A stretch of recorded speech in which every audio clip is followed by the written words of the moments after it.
L'affaire Ousmane Cissé était définitivement l'affaire de ces dernières semaines au Gabon.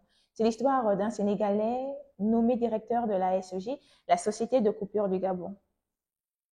Voilà, coupure. Ah, c'est pas possible. Elle est générale ou quoi? Je sais pas. Bon, c'est revenu.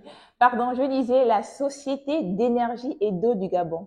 Cette nomination a activé tous les sens de nationalisme des Gabonais qui ont immédiatement appelé à sa démission. Bon, certains parce que d'autres ne voyaient aucun inconvénient. Du coup, on va essayer pour ce 8e numéro du Détour de comprendre comment ce lion a su s'insérer dans la tanière des panthères.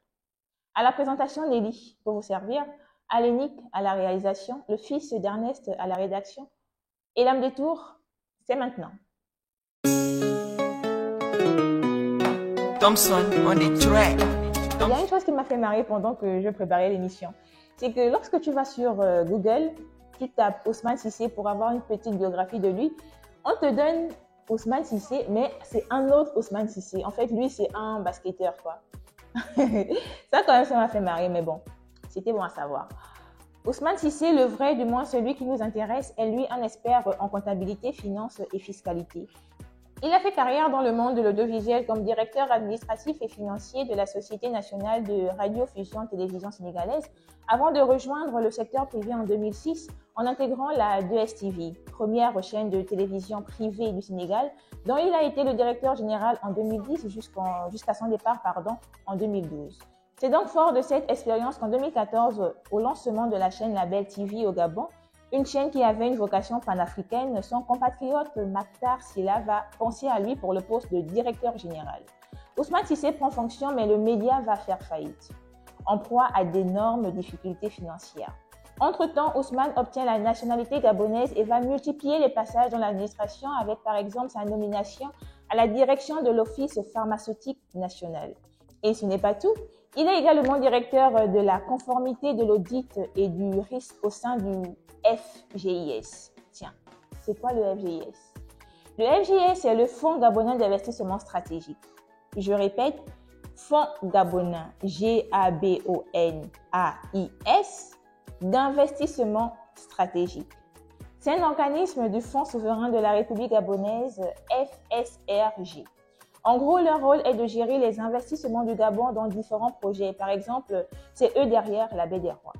Leur puissance financière est énorme. Leur capital est alimenté par 10% des recettes pétrolières annuelles selon le décret numéro 0025/2012/PR. Et ce n'est pas tout. FGIS, c'est pas moins de 500 milliards de capital. Après le départ du groupe Veolia, le FGIS rachète les parts de la SEG à hauteur de 51%. Si on a compris jusqu'ici, on va maintenant comprendre la nomination d'Ousmane Cissé.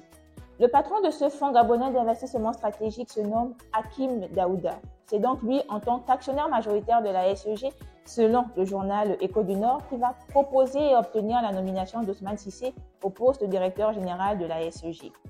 En fait, c'est simple. Je suis actionnaire majoritaire dans une entreprise, c'est bel et bien normal que je mette quelqu'un de confiance pour pouvoir protéger mes intérêts. C'est aussi simple que ça. Il nomme donc Ousmane avec qui il a des liens très étroits. Loin de nous des élans xénophobes, mais on peut bien comprendre dès le départ, il y a eu un certain laisser-aller d'une légion étrangère au sein de l'administration gabonaise, qui aujourd'hui favorise la nomination d'expatriés aux postes stratégiques. En soi, le problème n'est pas Ousmane, il est bien plus profond que ça.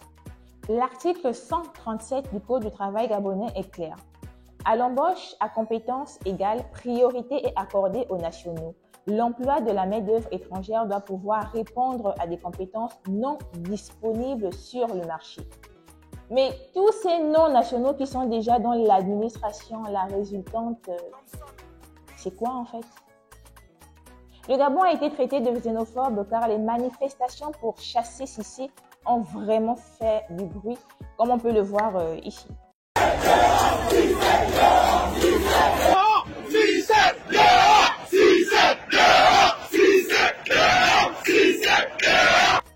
Le remplacement du Gabonais Serge Bikoto par le Béninois Hakim Daouda est pourtant passé sous silence. Le remplacement de Guy Bertrand Mapongou par le Britannique Lee White, on a consommé. La SEG a quand même eu pour directeur général le Français Antoine Bou. les pompistes béninois dans toutes les stations-service alors que la priorité devrait être donnée aux nationaux. On laisse. Le 80% de taximens étrangers contre 20% de Gabonais. On laisse. Je pense qu'il est d'abord temps de restructurer notre modèle. Le Gabon est loin, très loin d'être un pays xénophobe. C'est du Gabon d'abord et c'est limite légitime. Mais tout ça, c'est aussi parce que les soi-disant riches du pays ne pensent qu'à eux malheureusement. Où sont les investissements gabonais dans les sociétés gabonaises? C'est toujours des investissements étrangers et pourtant il y a des Gabonais avec des milliards dans ce pays. En fait, on ne peut pas faire caca et s'étonner de voir des mouches courir, quoi. Ce serait assez paradoxal, moi, je pense. Vous laissez des étrangers gérer votre pays au plus haut niveau et vous vous étonnez de voir des étrangers dans toutes nos administrations. Cherchons l'erreur. Pour que plus jamais le nom de ce si beau pays ne soit associé à des qualificatifs aussi abjects, revoyons notre façon de faire. Ousmane Cissé a démissionné, le Gabonais Silver Bitégué assure l'intérim.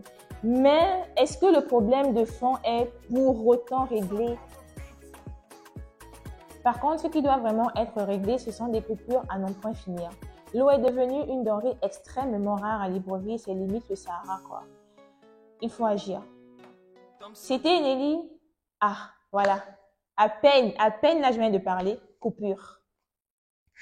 C'est pas possible. Ok, c'est revenu. C'était Nelly pour Elam Détour. Take care.